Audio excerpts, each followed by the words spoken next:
Unmute Jack. Sorry, I'm getting there. All right, thank you, Claire. Is the screen sharing okay? Yes. You're seeing my PAMed website? Yes. Is that correct? Okay, perfect. All right, well, yes. Anyway, thank you again, Claire.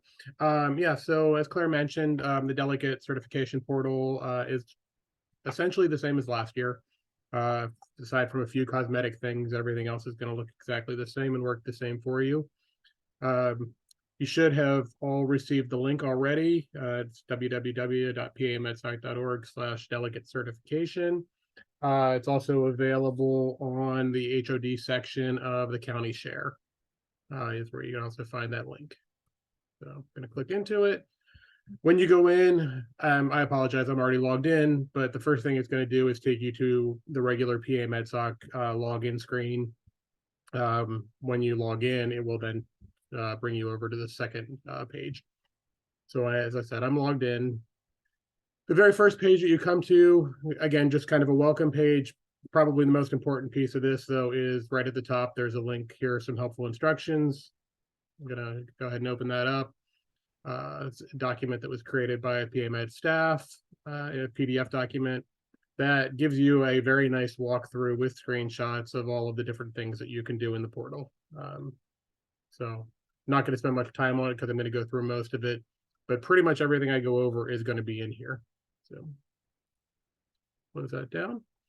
Hit continue. Second page it's going to take you to is the timeline. Obviously, the timeline has changed compared to last year, so you can go through that and see what your official dates are. But at the bottom of the timeline, there is a checkbox. So every time you come in, you have to essentially verify that you have looked at this page and that you're acknowledging that you're okay with that page before you move on and hit continue.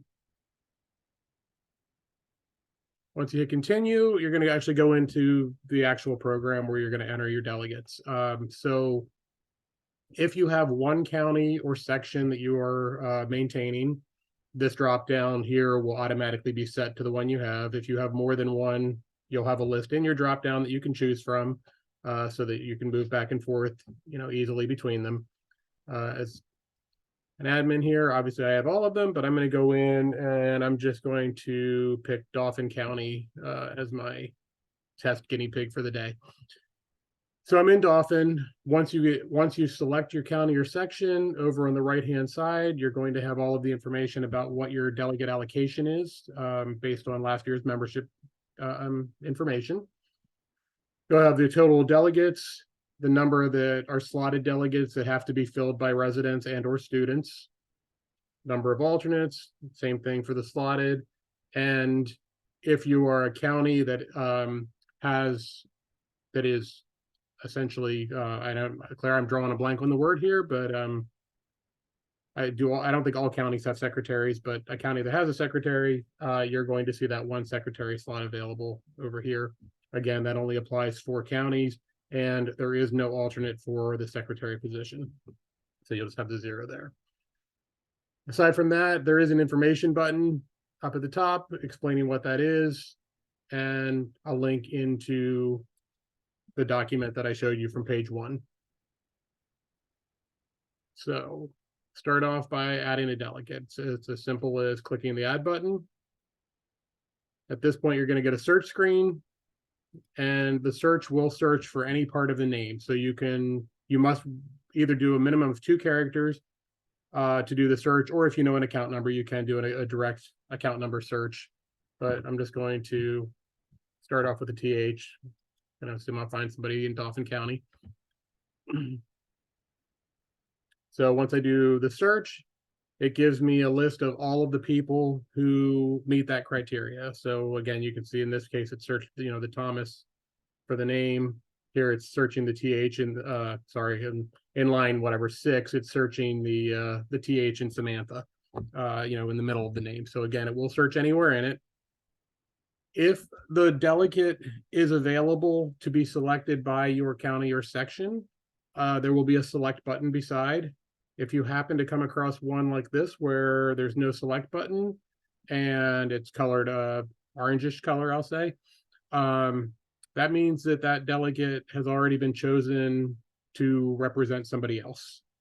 If they've been chosen by somebody else, it will show you exactly who chose them. Obviously, that shouldn't happen from the county to county, but it can happen, if they've been chosen. In this case, resident fellows section already picked Thomas Barrett to be a delegate. At that point, it becomes a conversation. If you really need Thomas Barrett to be your delegate, then you're going to have that conversation with the other section to determine, who's actually getting the person at the end of the day. But once they've been selected, again, you can't choose somebody who already has been. So I'm going to go in and just select Thomas Allen. It's going to come up. It's going to give me a little bit of background info on them, what they're, what member type, the county they're from, and the options for your dropdown. At this point in the process, your options are delegate, alternate, and secretary. Once we officially close the portal and then reopen it the second time, then we also add the status of unavailable into the mix. That's simply because you can't delete at that point. So if somebody after that first close and reopen, if somebody's no longer going to be a delegate for you, you move them into the unavailable slot. But for now, I'm just going to go in. I'm going to say it's a delegate. I can put, whatever notes I want and hit the insert button. As soon as I do that, my list here refreshes. You can see that, Thomas Allen is now a delegate for me. And you can also see up here that my delegate count is now 1 out of 5, total delegates 1 out of 8. And that's pretty much it. I mean, it's, again, very simple process. I want to add another delegate. Search. So I'm going to add a student this time. Also as a delegate, no notes. And you can see that student slot took one of the three slotted delegate spots that are required to be either a student or resident.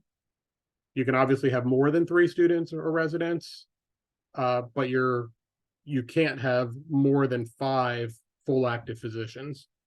So as I start going up this chain, if I try, get to the point where I've already entered 5 active physicians, but I still have delegate slots available, my next selections would have to be residents or students. And, by default, the first 3 that I put in first 3 residents or students that I put in will go against this 1 out of 3. After that, once I put the 4th resident or student in, then it's going to bump up into my other category.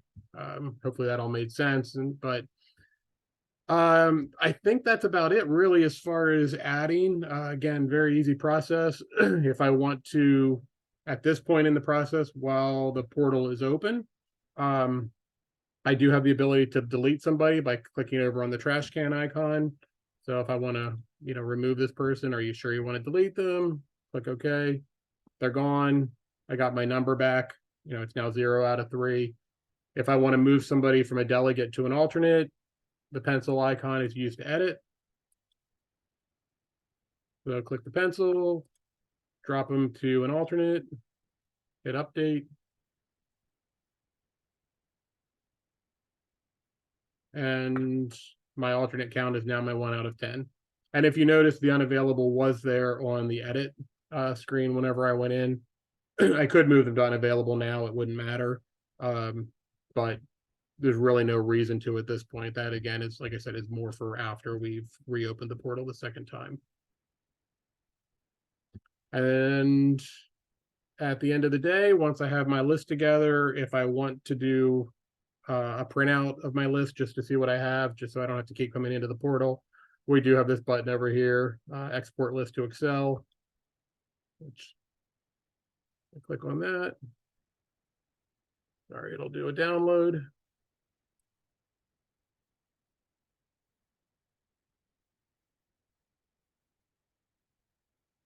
Come on.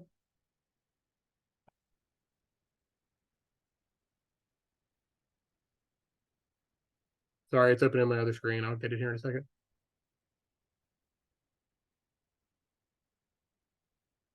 Or are you seeing both screens? No, we just see the Just the one? managed delegate certifications. Okay, I'll pull it back over then. That's fine. So again, once you hit that, you're going to get an Excel file. it simply has the information you just put in. So this person's an alternate, their name, their account number, what their membership type was, and any notes that I've included. Last two columns just come across as part of the background of the screen that I was on, so probably don't mean anything to anybody else, but they will be there. And I think that's about it. I don't know if you have anything else you want to add, Claire? No, Or you did anything a else great you wanted to job. Are look there at? questions from anyone?